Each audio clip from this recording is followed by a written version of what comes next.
Good evening, members, and welcome to Heritage, Culture and Leisure Committee meeting, the 5th of September 2017. And I welcome you back from the summer recess, and I hope you've had a little bit of a break from your hard labours. Before we start on the agenda, may I take this opportunity to advise you that if the fire alarm does sound, please remain seated to enable ESI to assess the situation and give further instructions on the evacuation of the building if that becomes necessary. Tonight's proceedings will be webcast by the Council, but if anyone else is intending to record these proceedings, can you please let me know now? I ask this question not to stop you, but to merely ensure that members and other members of the public in the room know that this is taking place. Moving on, agenda item 1, apologies for absence. We have apologies for absence received from Councillor Mrs Hinder. Notification of substitute members. Are there any substitute members? I'm Mrs Hinder for tonight, so I'm substituting Councillor Perry. To Councillor Perry. I won't make any further comment on that. Agenda item 3, urgent items. There are no urgent items this evening, members. Visiting members are now asked to approach the speakers table, state their name and specify which agenda item they wish to speak on. Councillor Nagy. Good evening. Councillor Nagy, East Ward, probably going to speak on item 15. Thank you very much. Agenda item 5, disclosures by members and officers. Are there any disclosures by members and officers? Thank you. Disclosures of lobbying.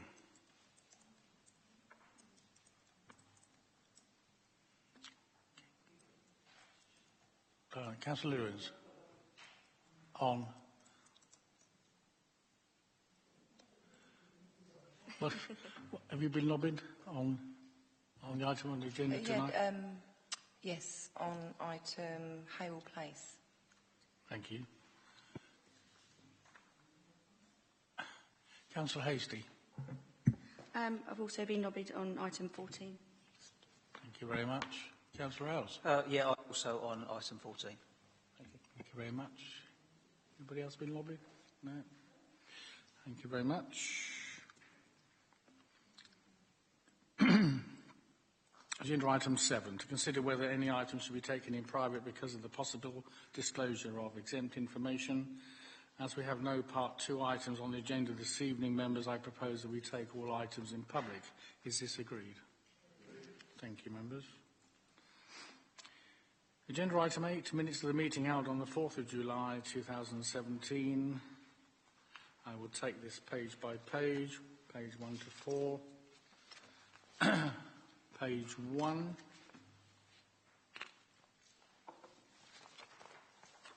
Page 2.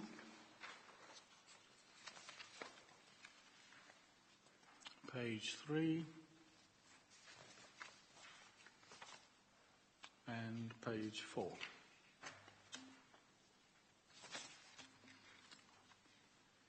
Thank you, members.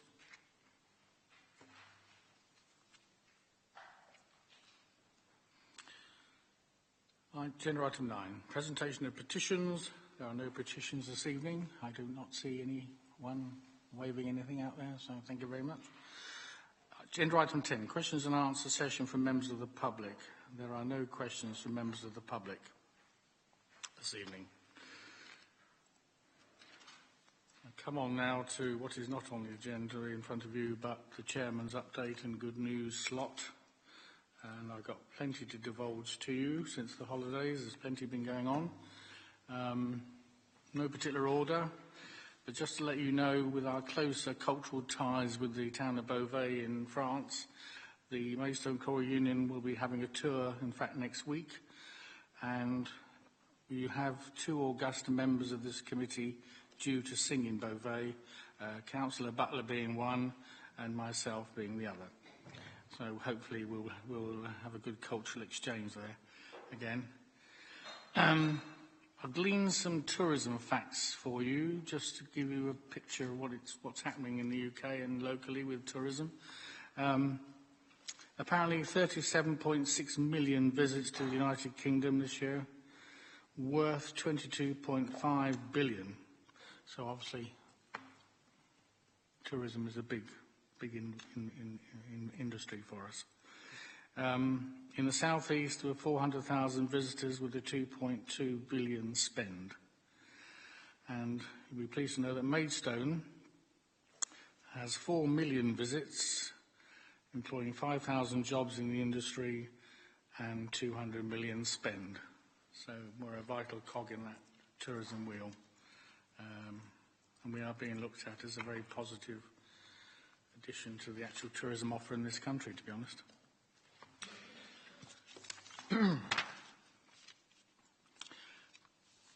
Events taking place. We had Proms in the Park in May Bank Holiday weekend, where 1,500 people attended. I'm going to try and say this without hesitation. Shemamen Jambo last weekend. Don't know what prize I get for that. The three-day multicultural food festival. Over 9,000 people attended that event over the 3 days. Maidstone Borough Council also supported the smaller community medal in July through providing Watman Park free of charge and providing additional marketing support. That was also successful. Other key events that take place recently are the International Arts Festival, the Big Day Out, not to mention the Rambling Man, which was again highly successful despite the weather. And a full report will be presented to the committee in December. This weekend coming, flagging up for you, is Heritage Open Days. So many of our historic and special cultural buildings in Maidstone will be open for the public to visit, some of them only this weekend. So please pass that on to anybody that doesn't want to miss out on that. And also this weekend, the Hops and Harvest Boutique Festival at Kent Life. So although summer seems to be drawing to a close, we are actually still got tons to offer our visitors and residents. Thank you, members. We move on to item 11, committee work programme. Mr. Chairman, I'm very sorry to interrupt, and if this is one chairman to another, before you move on, I think you need to ask Councillor Blackmore if she has any disclosures. It is something I usually forget and get kicked under the table for at my own committee. Sorry, Councillor Blackmore, I didn't see. I knew it was. Do you have any disclosures or lobbying? I have no disclosures. No. Thank you very much.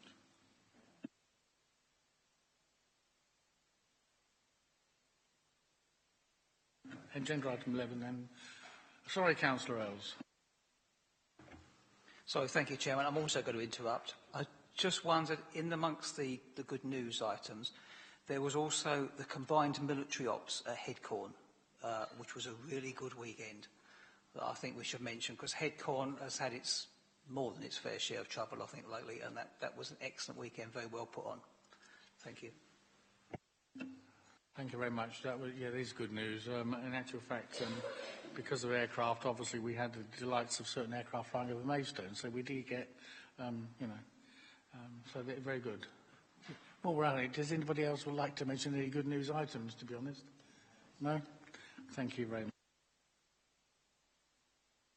Okay then, we will move on to the committee work programme on page 5 of your agendas.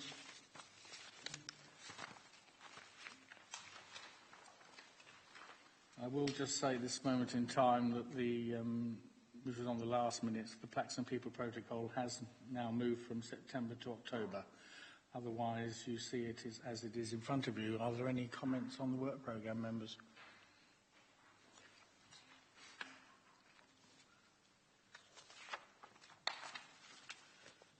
Councillor Earls. Thank you, Chairman. Just a quick one. We were talking about the protocol, whatever you call it, for actually handing over areas of land, releasing areas of land at one stage, and I wondered when that was going to come into this, because there's one or two. We had the very contentious one at Ottam. We had the Maidstone United one. I'm still slightly confused about what's happening with it. And we've got this one tonight. Not this seems to be contentious, but I just wondered when that was going to come on. Thank you. Thank you very much for that. I'll ask Mark Green to answer that, if we may. Yes, Councillor Ells.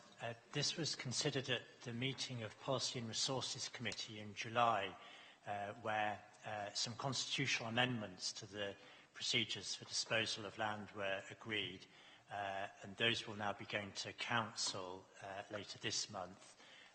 And a policy on disposal of land was also considered and agreed by Policy and Resources Committee at its meeting in July. And it's relevant to this agenda because we'll be making reference to the changes when we come to talk about disposal of Hale Place later on this evening. So yes, the matter has been considered by Policy and Resources Committee, which was the appropriate committee to do so. Thank you very much. Councillor Blackmore.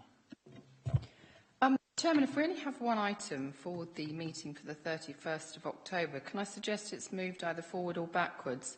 It seems slightly pointless and rather expensive just to have one item, because I doubt it's going to be a big issue.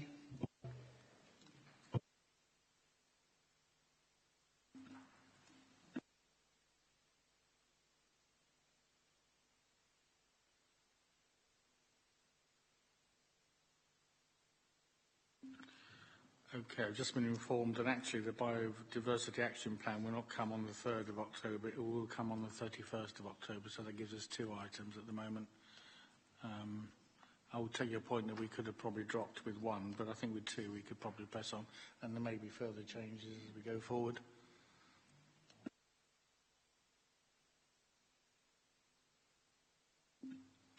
Councillor Ford.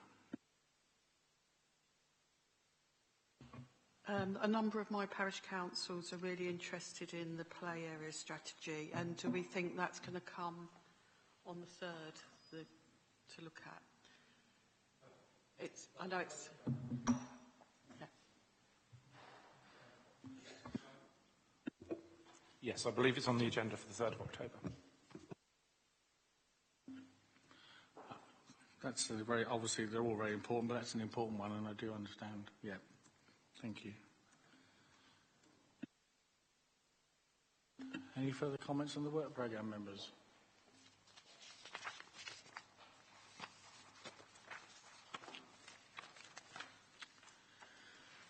Moving swiftly on then, made a change to the order of business this evening. I propose to take agenda item 15, Tourism Destination Management Plan Update, next, as we have somebody who is a registered speaker with us this evening. Is that agreed, members?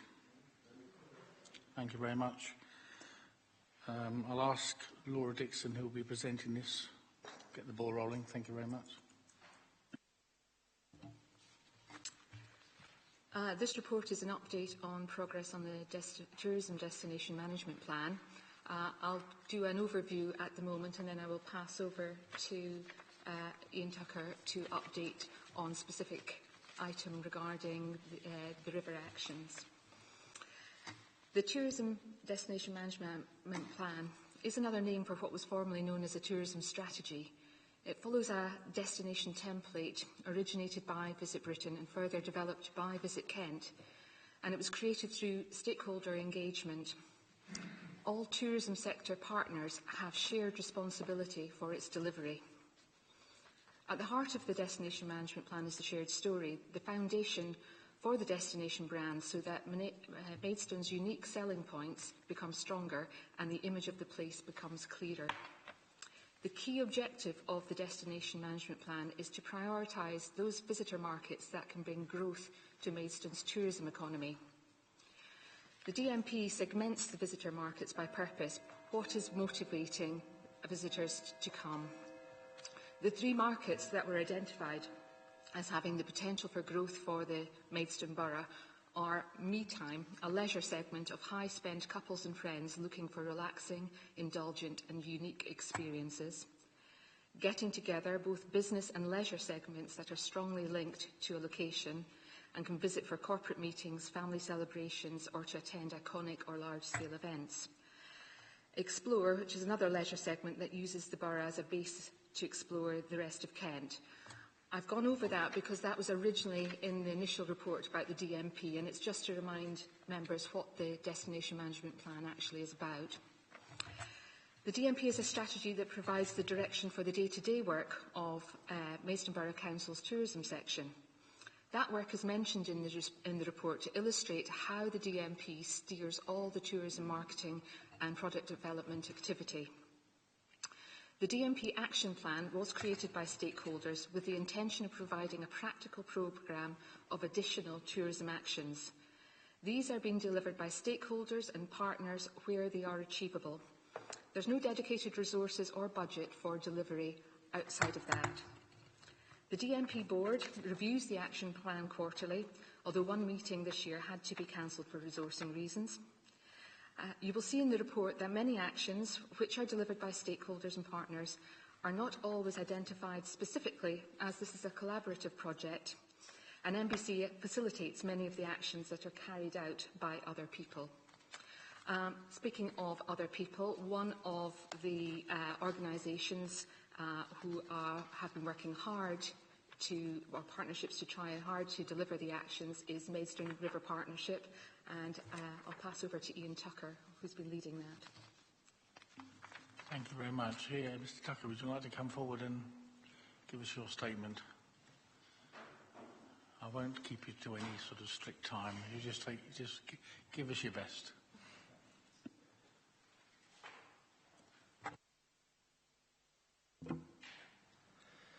Thank you, Chairman, and good evening, members. As Laura's kindly pointed out, I am Ian. I'm on the Maidstone River Park Partnership. It's a community group that was set up on the back of the Destination Management Plan. I think it became clear that even before the publication of the plan some 2 years ago, that the river would feature heavily, and I guess it wouldn't be the first time that it's come across your brief that people have said to you we should make more of what probably is our greatest natural asset.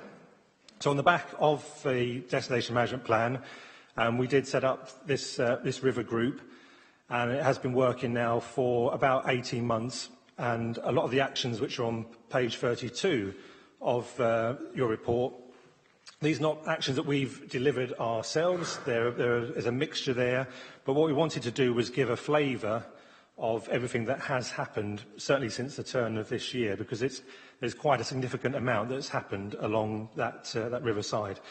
If you strip out a lot of the action plan on the river, there are 10 words that really stick in my mind. I hope I've counted them right. And that is to make the river an attraction in its own right. And that really comes back to everything that we've been working on in the last 18 months, comes back to that principle. So in the initial phases of that was developing a website which we've delivered and has been online now for pushing 2 years.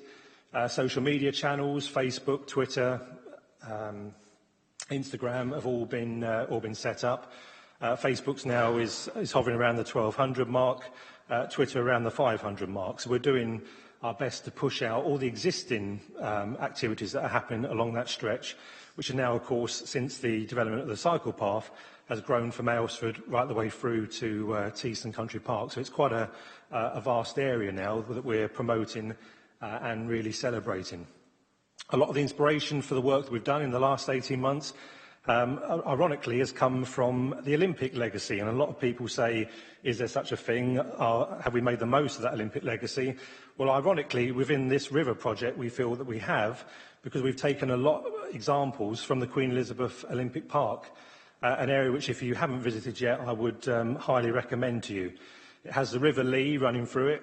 It was very much, in parts, derelict prior to the construction of the Olympic Park itself, and it features sports stadia, shopping areas, cafes, walks, etc. So a lot of inspiration we've taken from our capital city. The actions which are listed on 32, as I say, we've had no direct delivery on, other than the clean-up which McDonald's have kindly done for us for the second year running. But other than that, we've championed a lot of the activity, celebrated a lot of the activity that's outlined for you on the pages there. I think it was a great time for us to start our river group and to relaunch the river as an attraction, thanks largely to the Medway towpath works which have taken place in the last year to 18 months. East Farley Lock as well has been refurbished, giving that another lifespan of some 80 to 100 years. And also the knock-on work that's happened from the gyratory in terms of filling in those two subways and providing improved entrances from the town centre. Now that work alone on those three projects is about £7.5 million investment on our riverside. So it's quite a significant amount. And again, if you add in what the attractions along the river are spending in terms of Lock Meadow and a few others, that spend rises to just over £10 million. So, you know, in the last year to 18 months, a significant private and public spend on the river to really make it, this is a destination in its own right. There is lots to do, but we look forward to working with the Borough Council, Kent County Council, the Environment Agency, all the attractions and volunteers as well to really enhance it in the coming months and years. Thank you, Chairman. Thank you very much, Ian. While you're there, I think you ready to take questions if the committee have any? Thank you very much. Members, would you like to any questions for Ian while he's...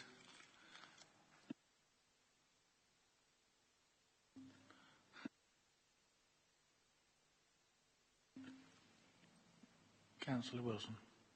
I have one very direct question because I think it would be of interest to all of us.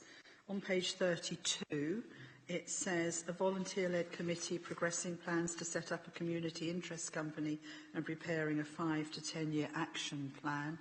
The question that I have is for what? I'm not saying it shouldn't happen, but it doesn't tell us anything that. It could be anything. So if you could elucidate a bit, I'd be grateful.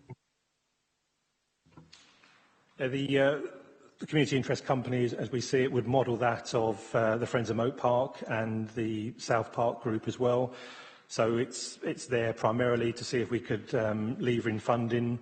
For example, one of our key projects that we're looking to do in the immediate future is that although as part of the cycle path works there were directional signage which features the River Park branding, there is no signage on the key entry points such as Archbishop's Palace, Teeston, Aylesford, etc. So we would like to secure some funding to provide that signage to give the river a sense of belonging and an identity that it rightly deserves. It's a friends group, but we obviously want to establish it on a formal footing that would allow us to lever in that funding that we think would benefit the area.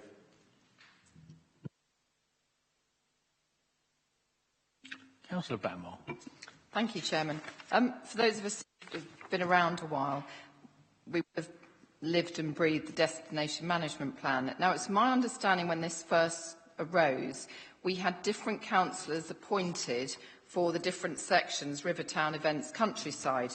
I'd be really interested to know who the councillors are now, because certainly one of them that I can think of has since stood down. And also, you mentioned the Destination Management Plan Board. I'd really like to know who's on the board, which organisations.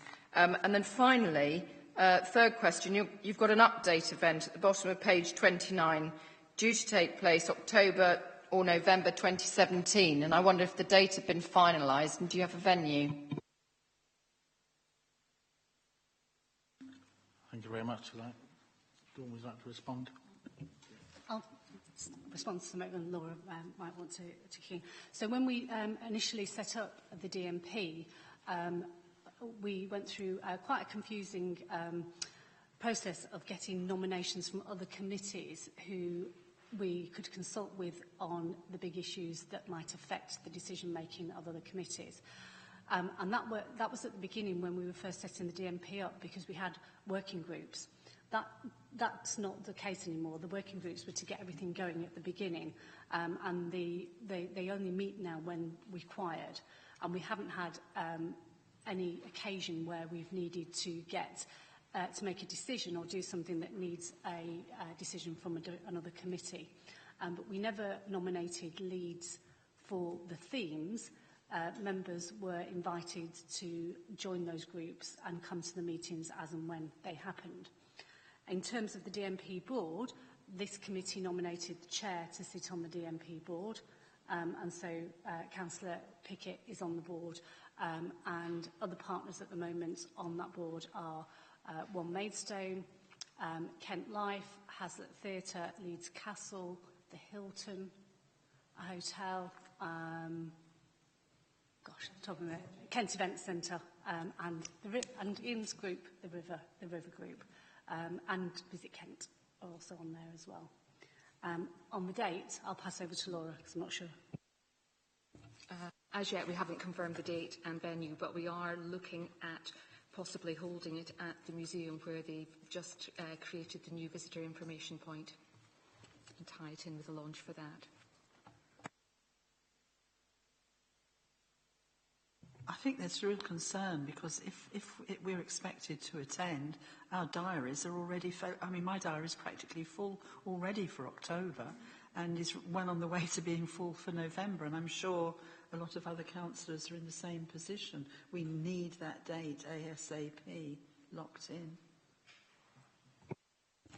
The date will hopefully be settled very soon. We've had a number of large events that we've had to get through the last few weeks that have taken priority over this, and we are looking at potentially finding the right speaker for the event as well. The date will then be subject to their availability. Councillor Bowman. Sorry, Chairman.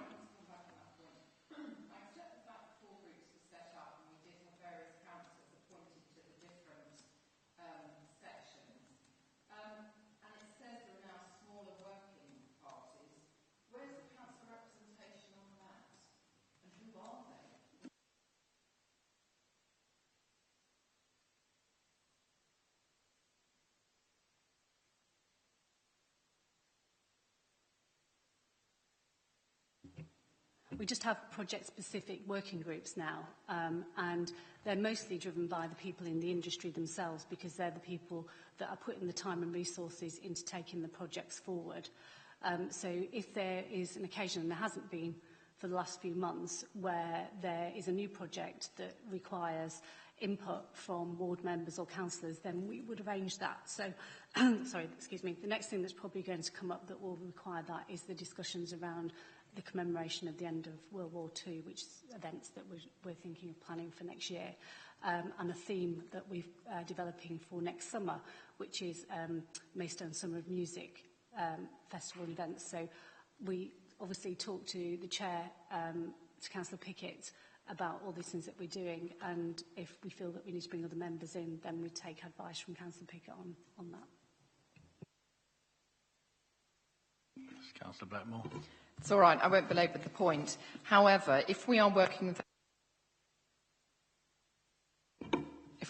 that closely with different organisations, then why don't we publicise it in the Borough Insight magazine when it's due for publication, I think in November for the next issue? Because to me it sounds like a good news story, and I'm really bored with people bashing the Borough Council because we don't do certain things. So if we're doing something positive, please can we highlight it? And may I suggest that we have at least a page of good news stuff in the Borough Insight magazine, if everyone's happy with that.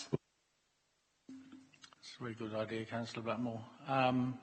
Going forward, and we do, sometime time to time, you probably get my emails asking for people to take up certain things, and so far, to be honest, a lot of members of the committee have not done that.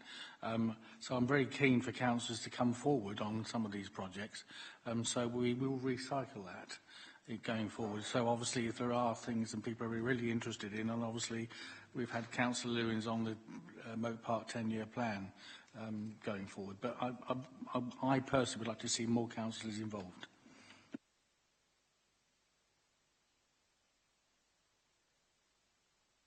Do we have any more questions for Ian while he's... No? Okay. Thank you, Ian. Let me step down. Sounds like very cool.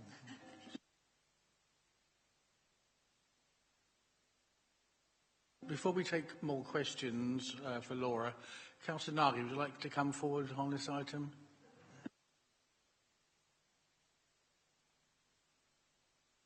Thank you, Chairman. Evening, members. First of all, I'm going to start. One thing that did come out, because the last destination management plan for the river was January last year, so that was one thing. But one thing as Ian and his group carried on regardless, because they have a passion for the river, as a lot of us in the room do. And if it wasn't for people like Ian and his committee, we wouldn't be where we are on the river, I don't think. And today, I don't know if anyone noticed, the Environment Agency were along clearing out the bank where the old Sharps factory used to be, and that's mainly down to the meetings that Ian and his group have had over the last year. And also, the idea of Ian's committee is to be like Moat Park, get a proper, I think you have to have a constitution and stuff like that, where they can raise their own money, because this is a dedicated team of Maidstone people who want to see the river look its best, like myself. So I'd like to personally thank him, and I think most of the people in Maidstone should be thanking Mr Tucker and his committee in one way or another. So that's that one. Of a destination management plan, I've had people asking me what's happening to the destination management plan, because there hasn't. I was on the river and the event one, and I've heard absolutely nothing about it since the last meeting. I think it was even longer since we had the event one. So I've learned something tonight. If there's been subcommittees or little group meetings on that, whereas I've met people that have been on it, and they've been asking me what's happening to it. And I'm only a councillor, so I didn't have any idea what was happening at those group, the river or the events one, as it says, the place for big events. And that hasn't, I can't remember the last one of that, but it has been a while. So I'm a bit surprised to hear there has been something going on, but I'm not a bit surprised to hear that, you know, us councillors that weren't on it were just kept in the loop on it a bit. It would have been nice to have been informed of these things. And that's one of the things I've come tonight, is to see where we are with the destination management plan. But obviously the main group have been meeting, but all our subcommittees groups, that we have no idea what's going on at that until we get a little bit of something come through.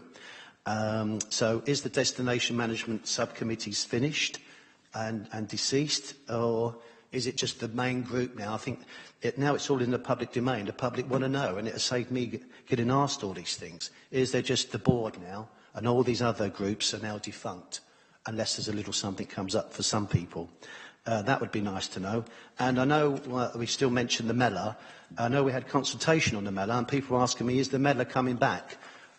Which was obviously a great success in that one. Obviously we just had one this weekend, but people were already asking me, the consultation seemed to say the Mellor should be back in Moat Park next year. So it'd be nice if that could be confirmed sooner or later, because we raise these things and the public want to know what's going on, really. And I just think if it could be confirmed one way or another, what we're doing next year, even if the committee have any say in any events that we're going to do next year, it would be just nice to know, and as soon as these things get confirmed, that we could put something out to the public, rather than us councillors just waiting till we read about it in the Kent Messenger or something. Anyway, thank you very much. Thank you, Councillor Nagy. I'm not sure we had a load of questions there or a load of statements. I think if the committee agrees going forward, we will be looking at programmes for next year, obviously in discussion with officers. So are you happy to, when we have more information, to let you inform you of what the possible plans will be for next year?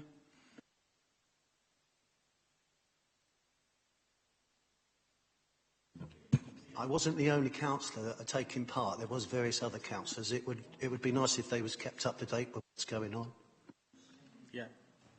Don't go away, because Dawn Hub's going to come back to you on one or two points you made. The report that came to the committee last time for the Destination Management Plan updated members on how the plan had evolved, in terms of the fact that the subgroups didn't just meet, unless there's a purpose. So if we need it, as I just explained a moment ago, it's task and finish groups that come together. When you look at the events theme for the destination management plan. Everything on there is being delivered. It doesn't actually require a committee or a subgroup. The things that need subgroups are the new events, themed events. So for next summer, if we do a festival of music for next summer, then we will pull in the relevant people to help us develop that theme of events for next summer. So the groups, the subgroups do not meet regularly. There is no purpose to them meeting regularly. We just bring people together for task and finish groups for specific projects as and when required. On the Mellor, coming back to Moat Park, this committee made a decision to fund a new multicultural food and drink festival, and we went out to the market to do that, and that was delivered for the first time this weekend. Shamama Jamo happened this weekend, and we've got a 3-year contract with the company who are delivering that. The Mellor, the community Mellor, delivered by Govinda and Cohesion Plus, still went ahead. He chose to still deliver that, and that happened in Watman Park, and we facilitated that by giving the venue for free.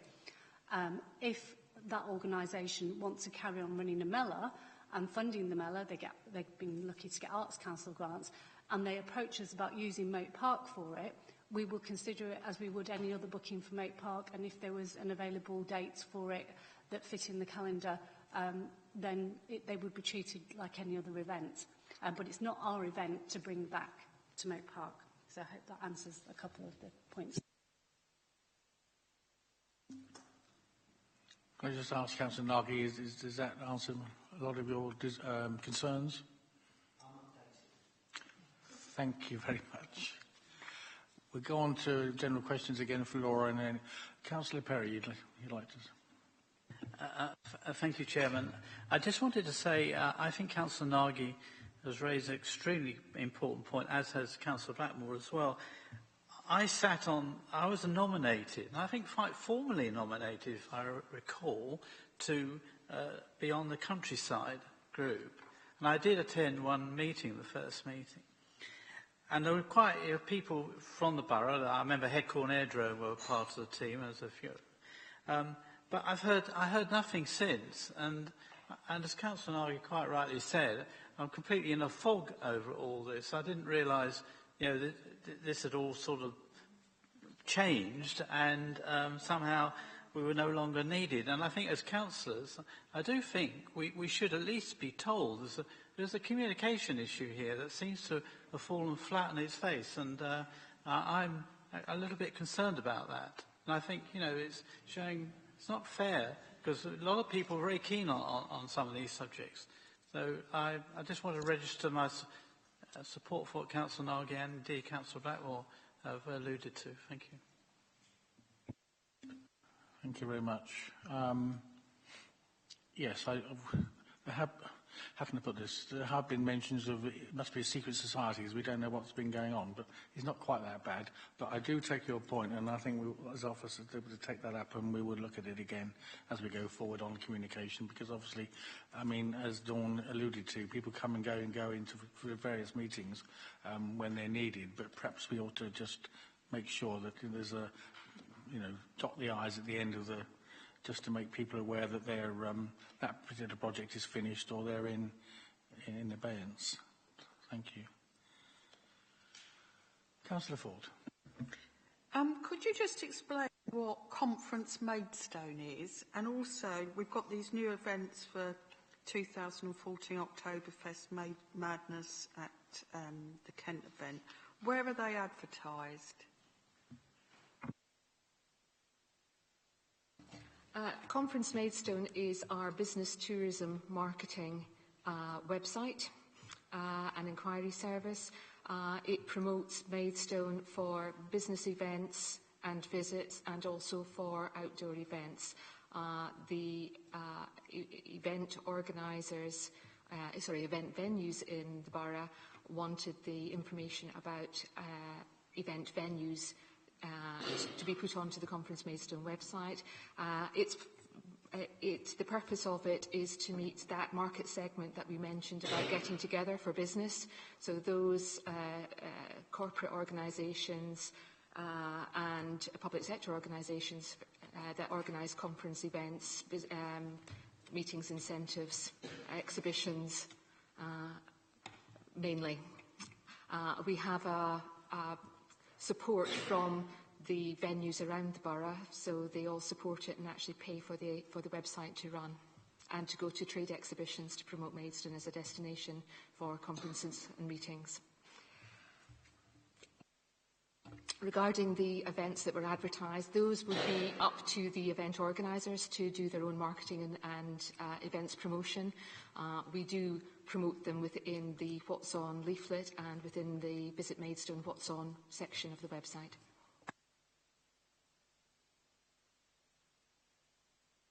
Councillor Wilson. Thank you, Mr. Chairman. I hope people are going to bear with me because I've got a fair bit I want to say.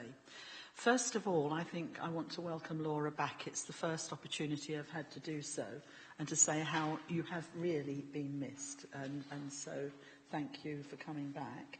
And the second thing I want to say is that in the short time you've had available, I think what's been pulled together here is amazing. That is a real plus. But I do have a little bit of a problem with it. And that is to touch on something that Ian said. And Ian said this shows just, it's such a good news story about all the things that have been happening, some of them through volunteers, some through the council. You know, it's sort of that collaborative effort. And my problem with this report is that it's badged in a certain way. In other words, it says the Destination Management Plan, Action Plan Progress Update. And when you read it from the outside, you could be forgiven for believing that this thing that that some of us aren't quite sure what it is, everything that within this report has come purely from the Destination Management Plan. And I'd like very, very much, if we would agree to it, to actually ask Laura to do a little bit more work on it before we note it. Because I think that to make the good news story really a good news story, we need to go down all these bullet points and actually say who it is or the collaboration that's taken part. Because I know, I've been a member of this council long enough with several hats to know that if people think somebody's taking credit for something that they did, they get very hot under the collar. And a good news story could very rapidly turn into something else if we're not very, very careful. And I just want to give you a couple of examples. And I'm going to, I hope, choose the non-contentious ones.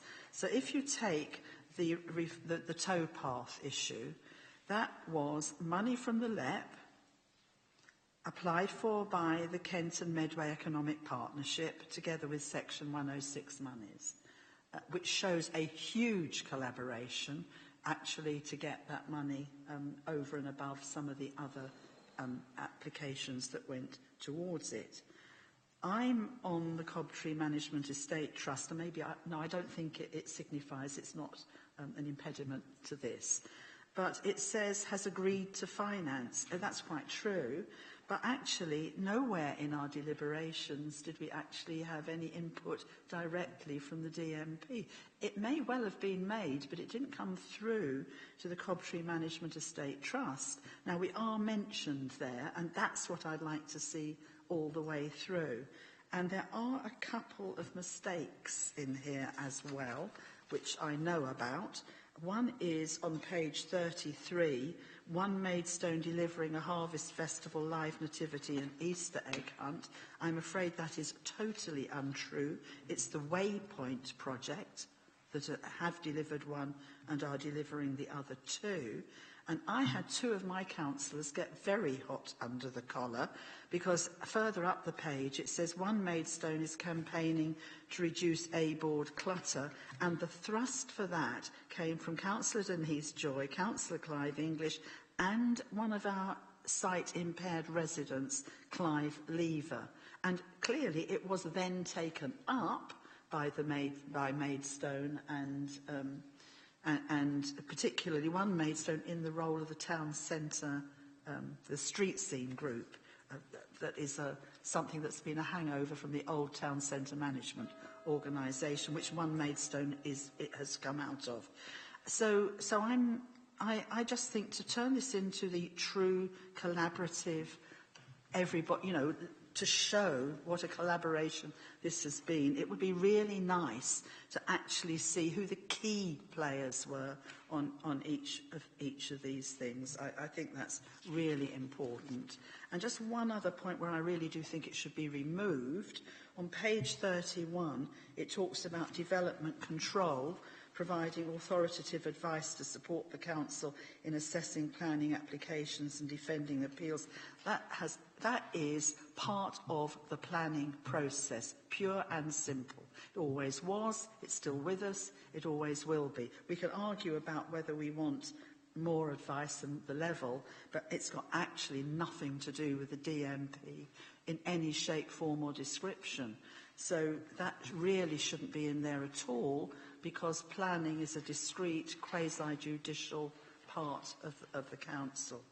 But in broad brushstrokes, I want to finish by saying I really, I think what Laura has done in a very short period of time has been amazing to pull all this together. I just don't think it goes far enough, and I think it's dangerous if we don't find a way of actually showing what Ian's been talking about, just how many organisations, because the real story is, A, this has all been achieved, and B, it's because so many people are now working together to make it happen. So I really want to propose that we don't note it tonight, but we ask that little bit of extra work to be done so that what actually goes forward on the website in publications actually really does actually show that huge collaborative effort that everybody's made, and it won't be a lot of work to do it. Just like to say that obviously the DMP is a partnership operation. I think you're condensing what you said, Fran, is, Councillor Wilson, sorry, is more clarity you're asking for on who actually is doing what. If necessary, you could just put a long line at the end. These are all the people who've been involved. If you don't want to do it on a page-by-page basis, you could just do a long list at the end and say, these are all the organisations, people who've been involved with this. But it would actually show just how complex that has been, and actually how wonderful it's been for the borough. Okay, Dawn will come back on this as well. A couple of things. I think you're right, Councillor Wilson. I think more credit needs to be given to others that have been involved, and that's something we can easily rectify.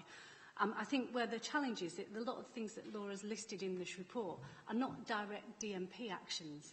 They're things that other people are doing, or other projects that have been driven by the committees often, such as the cycle path, the tow path.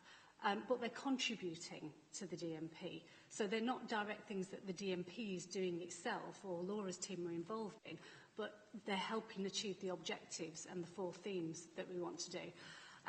Can I make a slight suggestion to tweak what you've said? We're having this event in October. I think what would be even more powerful is that if we do a report for that event that we can give out to all the people that attend the event, the stakeholders. The press usually attend these things, and it will get a lot more coverage, dare I say it, than a committee report that's on the Council's website. I think more people will read it and it will have a lot more impact. So we could prepare a report for that event which could do exactly what you've described. Can I just come back briefly? I'm very happy with that, except this report is badged as, it's what it's labelled as, Destination Management Plan, Action Plan, Progress Update. So anybody who isn't familiar with the way we work would read it and think that this, whatever this DMP is, has actually done this entirely by them. That's my problem in actually being... I'm very uncomfortable to just note this tonight. If perhaps we could find a form of words after that the report be noted, and that a fuller accreditation will be put in a report to, then I'm happy. If we can find the wording that we can agree. But that's what it would be, wouldn't it? That the report be noted with the addition that a fuller report giving due accreditation to to the organisations, because some of them are voluntary, some of them aren't, to the organisations involved in this will be presented at whatever that meeting is. Then I'm happy. Yeah. Can we just hold that there? John, do you want to come in? Councillor Perry, sorry. Hi, Tim. I've just got a question. I may have missed it when we had the river presentation. There's a bullet point that says new river event for August Bank Holiday 2018 in development. I'm just curious to know what that is, or do we be filled in on that? The other point I'd have, and I'm coming back to my old hobby horse in the countryside, when I read it, and this is no criticism, but I'm ever so slightly underwhelmed by the actions. There's a lot about cycling, which I have no problem with, although I'm the third bullet point, when it talks about 4 new cycle routes around Marden, Staplehurst and Headcorn. Well, I know my own ward very well, and I personally wouldn't encourage too much cycling around Staplehurst if you want to survive, because quite frankly, the state of the traffic and the roads, we could be encouraging a lot of people to take a rather nasty spill. So I know I'm not against cycling. Two of my sons are mad keen cyclists, competition cyclists. But it's just a point. And the big thing for me, and I would like to have seen it more in the sort of future actions, is things like Headcorn Airdrome, and there's an idea of their transport museum, which I think is a fabulous idea, and it could even, thinking really outside the box, pick up the Carriage Museum here. You know, I'm not saying that's immediately for next year, but it's something that needs to be developed, because this is an important facility in the countryside, and I have to say, Headcorn Airdrome is one of the biggest tourist visitor attractions in the county. You know, it has a massive visitor attraction, so it's incredibly important. And so I just wanted to make those 2 points. I think it needs to be slightly more, dare I say, gung-ho for the countryside. It's just a little bit, it doesn't do, it's all well-meaning, and I walking and cycling, electric bikes, but I just think it needs a bit more than that. And there are some big projects that we could think about for the future. Thank you, Chairman. Thank you, Councillor Perry. No, just coming forward, I'm not sure you were aware that we had council around here promoting the Headcorn, and that seems to be going forward very well. And hopefully there's great plans there. So, yes, I think that's in our radar now as a council, and obviously we do want to bring in every event and every fixture and feature we can do in Kent. So, thank you for that.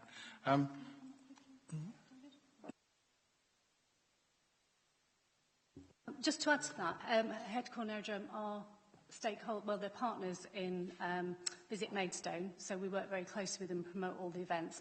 And the museum's director, Victoria Barlow, is on the steering group for the proposal for the new museum project down there. So we're very closely aligned with it.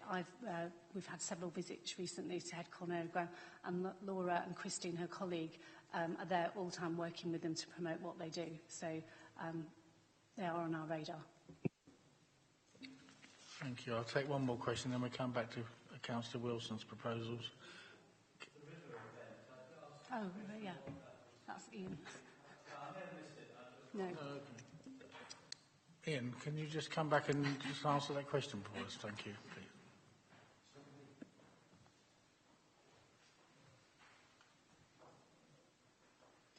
Oh, am I on side?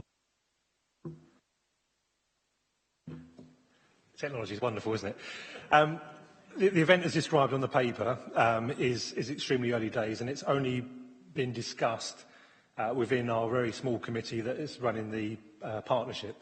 In its broadest form, it's not an event. I think people see River Event and immediately think River Festival. That's not what it is.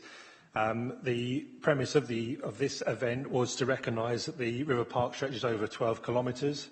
So over the bank holiday weekend, we were looking to encourage people to walk that route, to cycle that route, and then to look at all the other attractions that are dotted along there. So it might be you encourage people to go to Kent Life, to stop off and have a meal at the Malta, to go on the Kentish Lady. So it's just to use that three-day bank holiday to shine a light on that 12-kilometre route, to shine a light on all the attractions. So it could be, if the football club are at home that weekend, that will be part of that weekend. If the canoe club are doing a one-day tutoring course, that would be part of it. So it really is, as I say, to shine a light on that entire stretch of river, and rather than people going to Brighton or to London, to stay at home and enjoy the many attractions there are along that route. Thank you. Thank you very much. Councillor Nagy, are you updated? Thank you. Councillor Blackmore. In order to move this along, I hope you don't mind, I've rewritten your recommendation for consideration. My concern is otherwise we're going to have this report bouncing off, coming back, and I don't think that makes progress. So I wondered if we could use something like, the current progress via the Destination Management Plan is noted. The committee recommends further detail to be included in the next report, which includes all contributors and volunteers. Because then that way, that takes into account what you've already done, the fact you brought it together, and also the detail that Councillor Wilson says she wants included. But it also means you can just move it along to the next stage. Yes, I think that's ultimately resolved. I think the wording is good. Is there anybody, are you happy to second that, Councillor? Can Councillor Blackmore just read it once more? Because there was just one tweak, I think. I'm sorry. Okay, current progress via the Destination Management Plan is noted. The committee recommends further detail to be included in the next report, which includes all contributors and volunteers.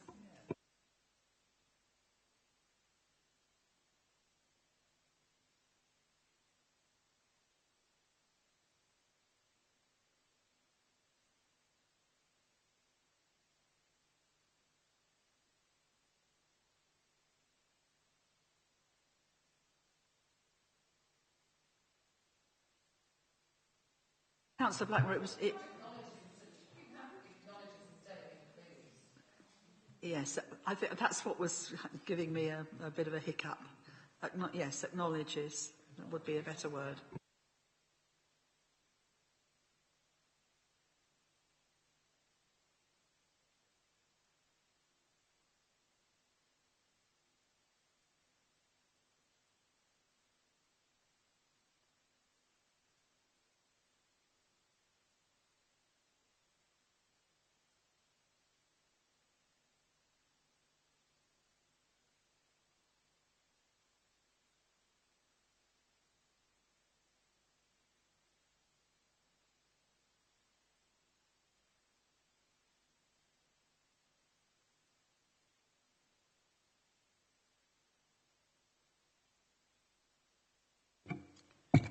Just to vote on the substantive now, is that what we're doing?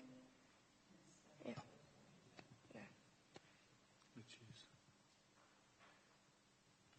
No.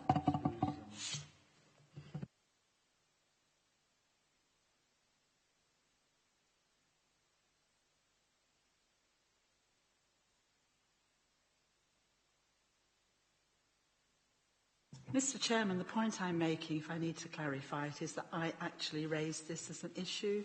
I got an agreement that it was necessary. I don't care who gets it moved and who gets it seconded, but I want that acknowledged that I raised it. Thank you. Thank you, Councillor Wilson. Do you have a seconder for your? Proposal? Because I mean, is any that?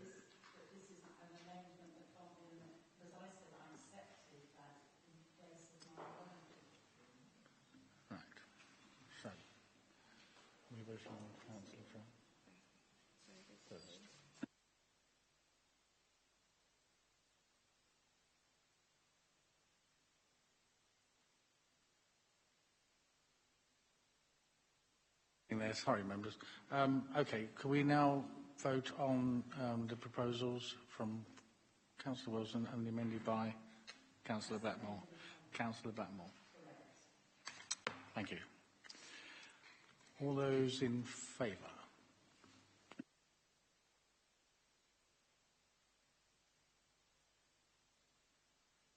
Thank you, members. That was unanimous. Thank you very much.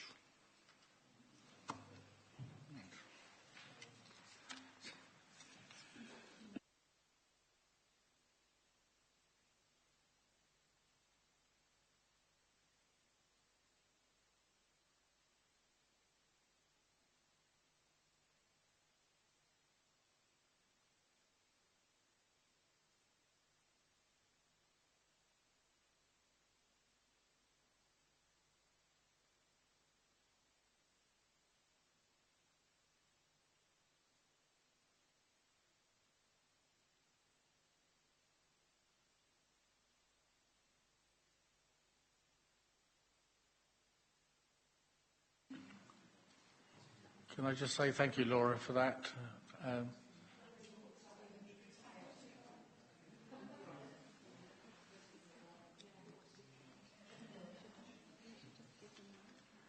Laura, I just want to say thank you very much for your contribution this evening, and thank you for that report. Thank you very much.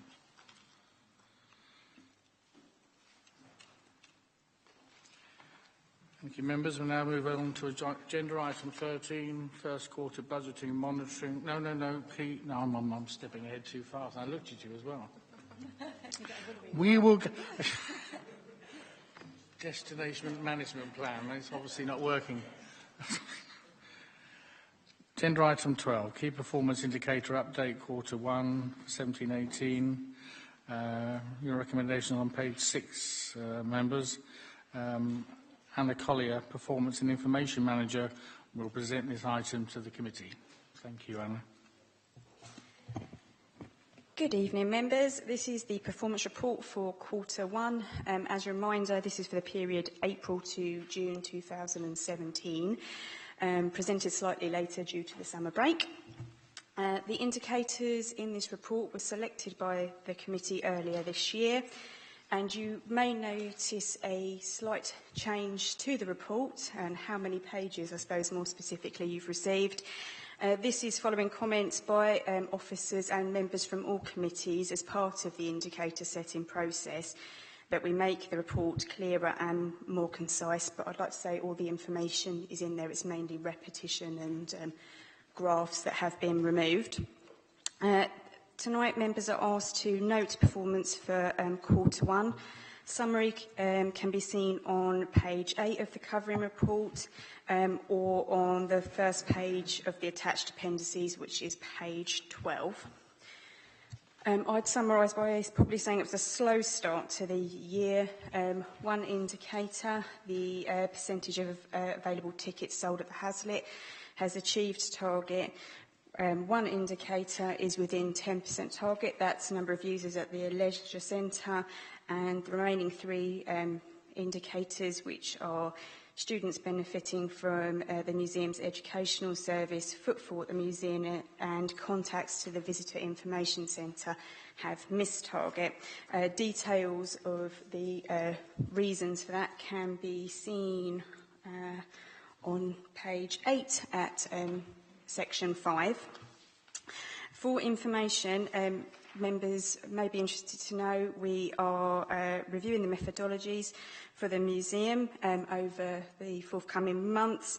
This is to look at whether there's more accurate or robust ways of monitoring, as it may well be, though not certain, that we may be under-reporting in certain areas because the current methods aren't very necessarily very robust, but they are what we have at the moment. And the methodology for the number of students receiving the museum's educational service has been adjusted very recently following a standard programme of data quality reviews which Policy and Information team undertake. Sorry. Members are also asked to consider whether the indicator, festival events and parks income, be removed. This is following concerns raised by members after the indicator setting process around the rationale for that, and that can be seen on in section 4 on page 8. And I think that's all I've got to say, but happy to take any questions. Thank you, Anna, for that report. Members, do you have questions, please?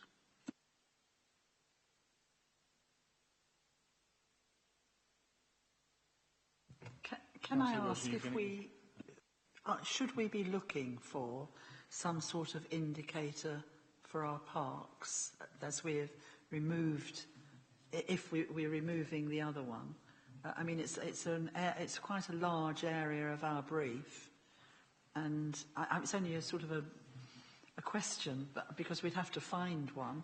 But it seems to me that it is quite important that we have something that we could perhaps think of. I'm not saying now, but maybe think about.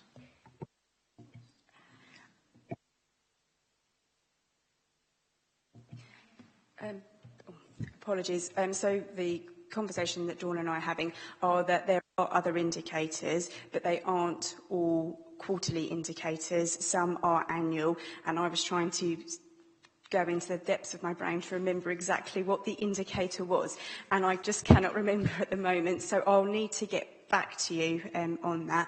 Also, the way that we manage parks obviously has gone through a change, so I'll need to double check whether it's been assigned elsewhere or whether it's just that it's an annual indicator or a biannual indicator, so twice a year. If members don't mind, I'll look into it and then get back to you, if that's okay. Thank you. Councillor Blackmore, please. Thank you, Chairman. Bearing in mind there is a refresh of the indicators only 5 months ago, we're now being asked to remove one. That strikes me as slightly bizarre, because having looked at them, we're now being told to remove this. Is this because the figures are so far below where they should be, or there isn't enough parking income, or there isn't enough income from wherever? It just seems odd that we're removing it. The other thing is that, bearing in mind 1 out of the 5 has hit target, it's not great, is it? So I think, can we hear a little bit more about remedial work that's being undertaken to take them from where we are now to where we should be? Because it just strikes me that there's a little bit of repetition. I'm sure I've seen indicators for 1 or 2 of these issues before, and they didn't look too hot then. So I'd quite like to know what our direction of travel, as they say, is meant to be, because I'm sure it's not meant to be downwards. I'll take the first part. If I take the first part, I'm not recommending, though the recommendation is in here, I'm not saying you need to remove this indicator. It was raised by members, and I was asked to put it in here. I'm neutral on the subject. It's up to this committee. If you want to keep the indicator, then you keep the indicator. If you don't want to keep the indicator, then you don't have to keep the indicator. Direction of travel can be seen, I will adjust this for next time. It's long trend and short trend, which if you turn to page 14, a long trend is previous year, short trend is last quarter. I will change the terms next time. I'm sorry, Chairman, I do want to come back. You said this was raised by members. I'd like to know when it was raised. I'm sorry, I don't remember. Maybe it was raised at the last meeting. Don't remember that. The other thing is, where you've got the long trend and the short trend, where they're going up, it's going up whether it's long or short, and where it's going down whether it's long or short. So I don't think that makes an awful lot of difference. But what I want to know is, what remedial work are we undertaking to do something about it, rather than just looking at it and noting it? Yeah, Dawn, would you like to fill that in? Thank you. Okay, I'll deal with your second question first. So in terms of remedial work, we have had ongoing poor performance against footfall figures for the museum. I think in the narrative for today, it explains what's going on at the moment. You know, parts of the museum have been closed. It's really dusty. We've got major building works going on. The Mummy was always has been one of our really big attractions, and you can't see that at the moment. So we're working really, really closely with the comms team on a massive push for when we reopen the new Ancients Gallery in October.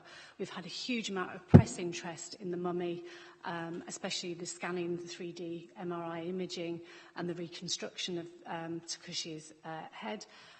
And we will be doing a huge push and a big launch when that gallery reopens. And we have inquiries all the time from people who visit the museum asking us, when is the gallery going to reopen? I'm very excited about it. I saw it earlier last week, and it's looking really spectacular. So I'm absolutely convinced that the figures will start to go back up again. On the visitor information inquiries, that's a new indicator for this year. And so we had no benchmark for that. We've had to set a target for that. And again, the Visitor Information Centre in the museum has only just opened, and we've only just started collecting the data robustly for that. So this year is sort of a benchmark for us for collecting that data from emails and personal visits and telephone calls. So we had a good guess at what we thought the figures would be, and we set the target accordingly. That will pan out during the year, and we'll see whether or not that figure is right. The education programme, and again, that's been affected by the building works. We have a second education space which has been closed off because it's in the gallery that's closed. But we have put in measures to introduce loan boxes, to do outreach to schools, and they're being taken up more and more. And we're doing a promotion on that in September to the schools. The first quarter in the year is always the quietest. The schools wind down towards summer, and in September the schools programme always picks back up again. So I am happy that we are on the right trajectory to move that forward. Overarching all of that, Anna's just explained about methodologies for collecting data and the data collection. And because we've had some problems with these indicators, I've looked into this really closely with the museum's director, and we've just got quotes for actually putting in electronic counters, because at the moment they're done by clicker and people walk through the door. So if all the staff are busy, that's not very accurate, and so we really need a better way of collecting that data if it's important to us. And so we've just got quotes for doing that. So I hope that answers those questions. On the removal of the indicator, the committee meeting after the meeting where the KPIs were agreed, there was a challenge on the minutes. I can't remember who it was by one councillor who said he thought that we'd said we shouldn't have that indicator. We went back over the webcast, and it was very unclear. There wasn't a clear decision about whether that indicator should be included or not. The reasons that we've put down here for not having it are mainly around that it wasn't clear what we wanted to actually monitor, what the indicator was supposed to cover, and it seemed to be a real hodgepodge of different income targets that didn't really relate to each other. And had no connection, so it wasn't very easy to have a methodology for what it was we wanted to do. Festivals and events income money is relatively small, and those things are all reported in the budget monitoring, which Mark does every quarter anyway. So it was felt that all those figures are actually reported in the budget monitoring reports, and they didn't need a separate KPI in order to report that back to the committee.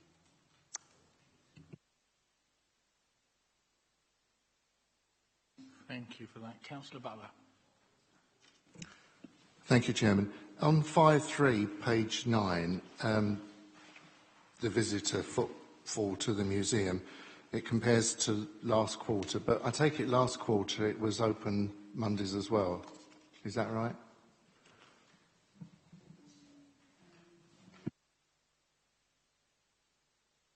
I take it it's closed on Mondays now, isn't it? We are closed on Mondays now, yes, you're correct, but I can't remember when we started closing on Mondays from, so I don't know whether it is a comparator, an equal comparator to last year. I'll have to check that.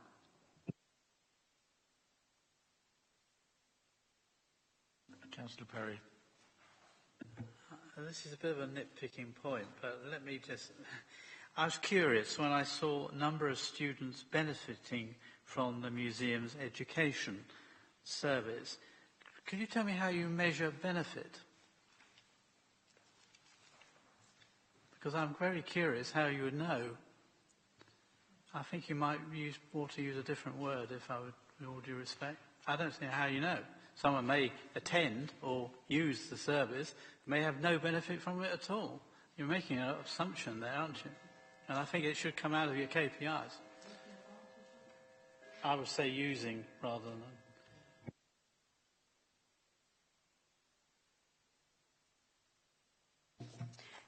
So in the methodology, it's the formal school visits. So we can rephrase on that table to say formal school visits, to be clearer. Just like to add that we do meet the school curriculum with our educational programme. And so I would hope that the children benefit from it as they benefit from all their learning activities in schools, because we are delivering the national curriculum with our education service. Is not what we should base a KPI on.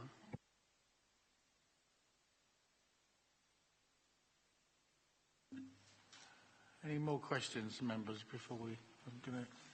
Councillor Wilson. I'm really keen that we get real accuracy out of the museum KPIs because it's so important.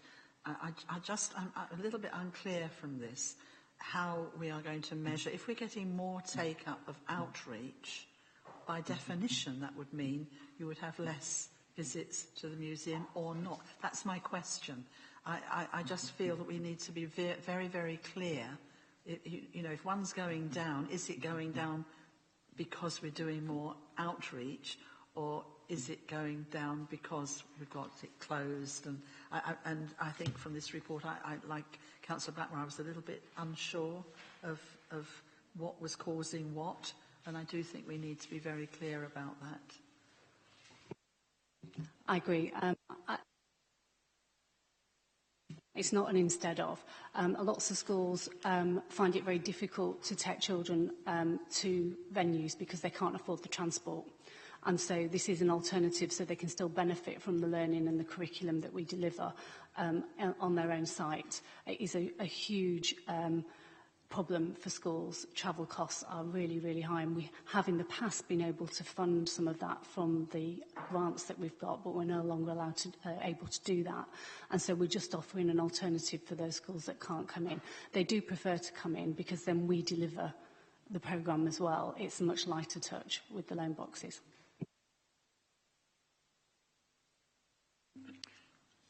Councillor Butler. Thank you again, Chairman. We've got the contacts to the Visitor Information Centre, and really I'd like to know, how does that compare to, you know, is there a similar place like Maidstone that we could compare who have visitor information visits?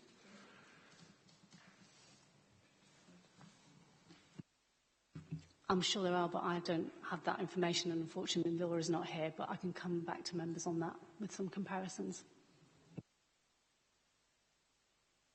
I can add from the chair that I think Victoria, the director of the museum, is working with some other museums to get that sort of feedback, so we will have some more information going forward.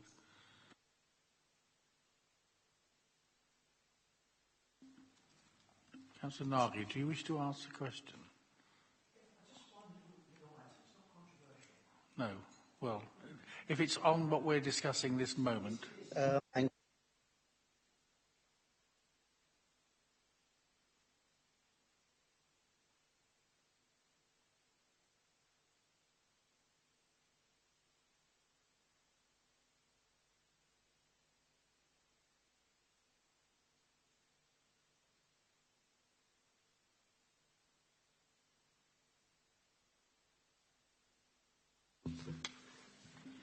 Thank you very much.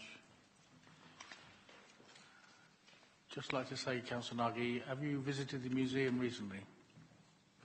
Yes, I have. Thank you.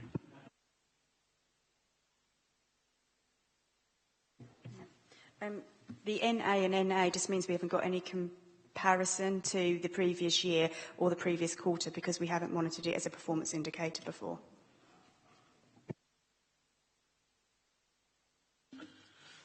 Okay, members, any more questions? I think we need to move on. I intend to take these two together, 1 and 2, unless I hear any objections now. Councillor Blackmore, you don't look happy?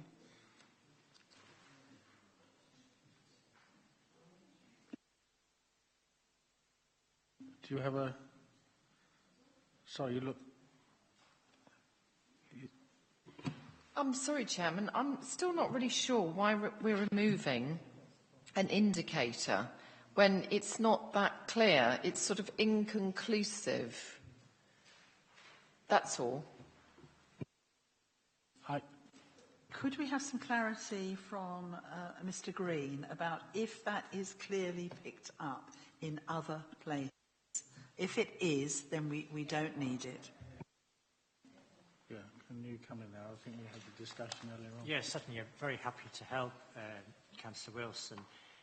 If members turn to page 21 of their papers in the financial report, where we report individual service results, you'll see about a third of the way down, we report on the performance of festivals and events.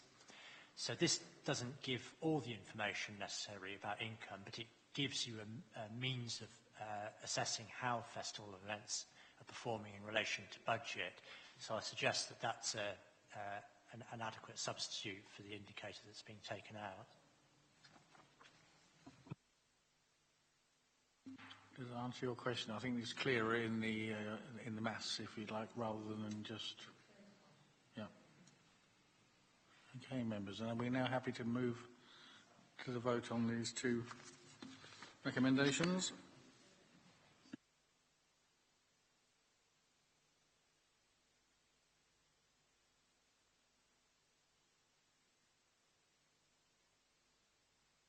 I'll just read them through so you're fully aware where we are. Item 1, that the summary of performance for quarter 1 of 2017-18 for key performance indicators, KPIs, be noted. 2, that the indicator for festival events and parks income be removed. Is that clear, members? Can I ask who will vote in favour?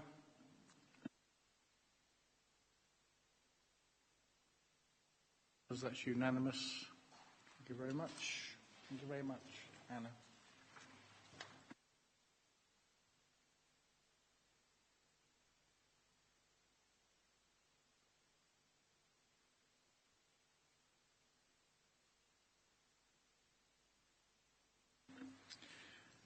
Thank you, members. Agenda item 13, staying with our maths, one of my favourite subjects.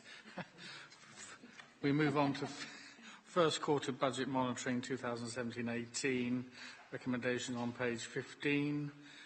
Mark Green, our Director of Finance and Business Improvement, will present this item. And over to you, Mark. Thank you, Mr. Chairman. This is a report on the first quarter's financial performance for this year, and I'm pleased to say it's generally positive news. For the first quarter, there's been an underspend against budget of 33,400. Within that, there are overs and unders in individual service areas, and the detail is on page 21. And you can see on that that, for example, we have a better than budget position on the crematorium, but worse on the museum and the market. One item in particular I'd like to draw your attention to is Moat Park Cafe, which overspent heavily last year. You'll be pleased to see that for the first quarter of this year, performance has been in line with budget.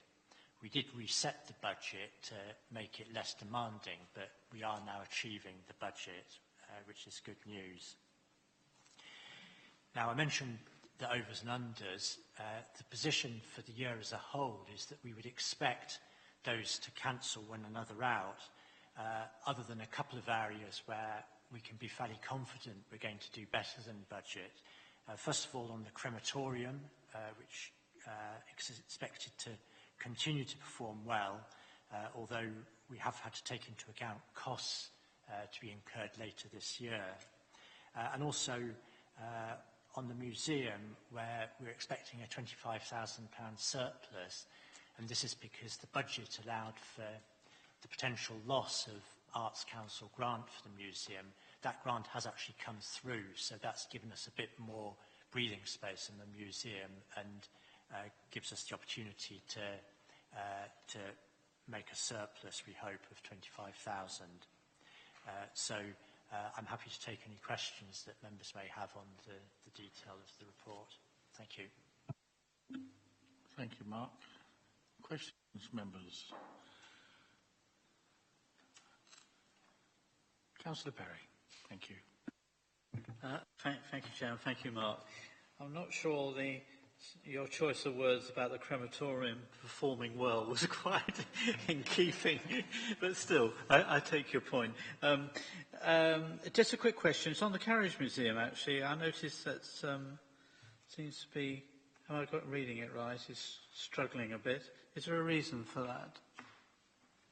Seems to be a adverse variance. Have I got it right?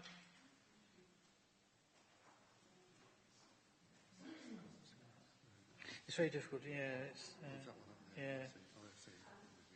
Sorry.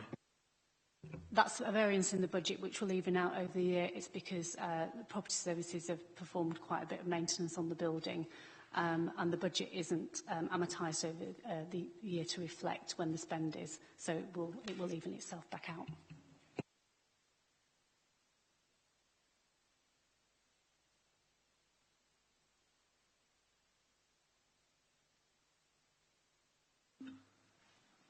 Members, do you need more time to look, or are you happy?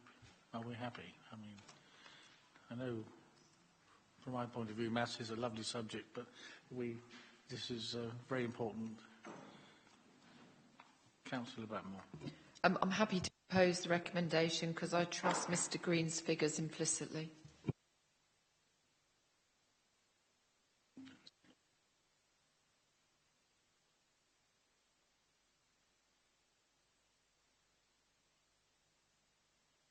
Bring that to the vote, members. All in. Do you want me to read out the recommendation, or are we happy to?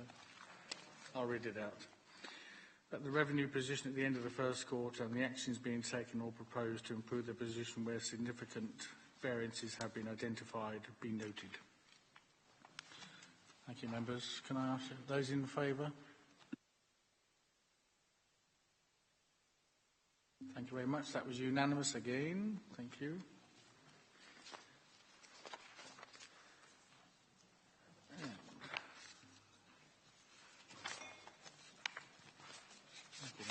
Last but not least, and we've kept Jason Taylor waiting a little while for this, item 14, disposal of land at Hale Place. Recommendations are on page 22, and Jason Taylor, Leisure Manager, will present this item. Thank you, Jason. Thank you, Mr Chairman. Yes, as you mentioned, this is about the disposal of land at Hale Place in Southward.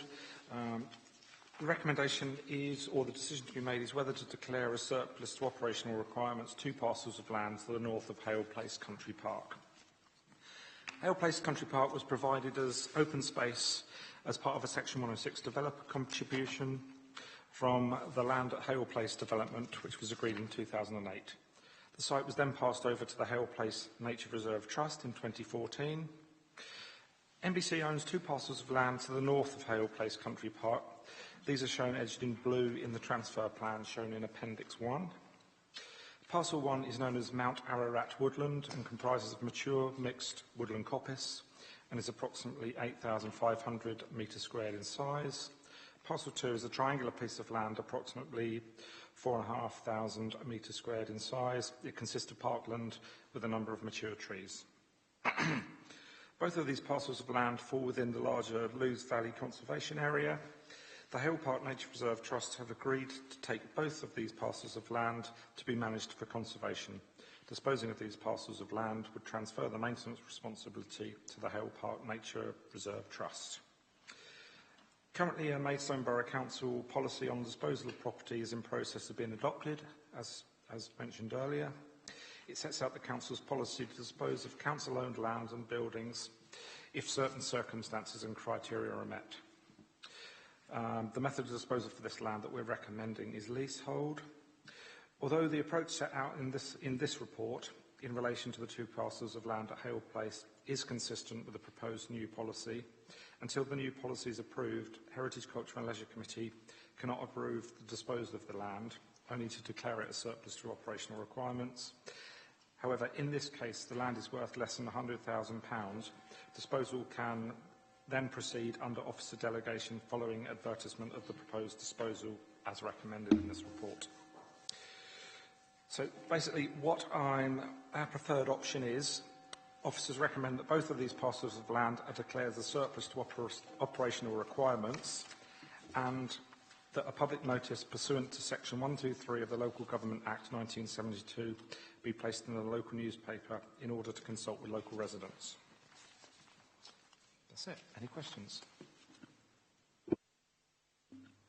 Thank you, Jason, for that.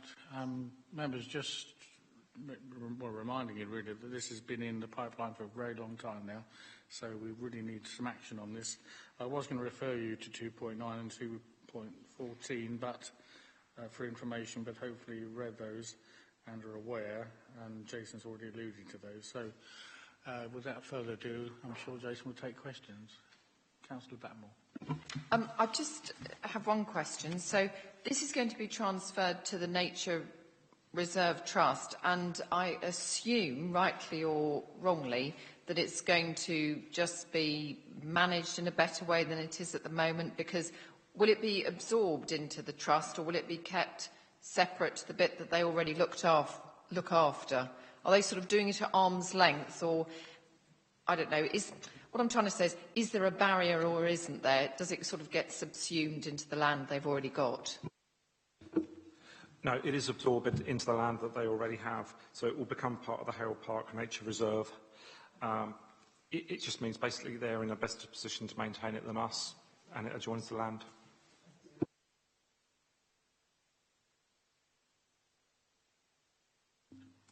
Any further? Councillor Wilson.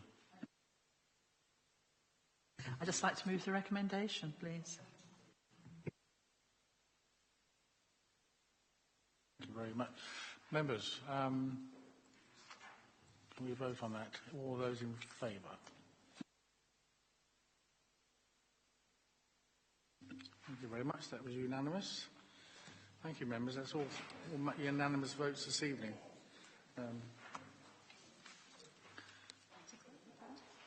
Thank you very much, members. Sorry, Jason, we didn't keep you longer, but you did a good job. Thank you very much, members, for attending and for your efforts, and I declare this meeting closed.